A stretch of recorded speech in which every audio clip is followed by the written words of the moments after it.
Hello বন্ধুরা, সবার মনে তো একটা বড় বাড়ি করার স্বপ্ন থাকে। আর ঠিক সেরকম আমাদের মনেও ছিল। আর আজকে সেই স্বপ্ন পূরণ হচ্ছে। আর আমার এত আনন্দ লাগছে যে এটা তোমাদের সাথে শেয়ার না করেও থাকতে পারলাম না। আর আজকের পর থেকে আমাদের স্বপ্নের বাড়ি একটু একটু করে তৈরি হবে। আর এখানে দেখো বন্ধুরা, আমার শাশুড়ি মা এখানে ধনেপাতা গাছ লাগিয়েছে। নিচে লাগানোর জায়গা নেই, তো ওই ছাদের ওপর বস্তা পেতে তার উপর মাটি দিয়ে ধনে ছড়িয়ে দিয়েছিল। আর গাছগুলো দেখো কত সুন্দর বেরিয়েছে। যখন এটা করে তখন আমি না করেছিলাম যে বস্তার ওপর কখনো গাছ হয় নাকি, মরে যাবে তো রোদ পড়লে, শুকিয়ে কাঠ হয়ে যাবে।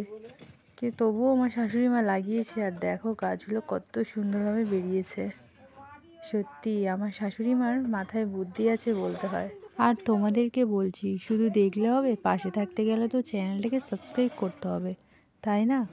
তাই তাড়াতাড়ি চ্যানেলটাকে সাবস্ক্রাইব করে দাও। টাটা।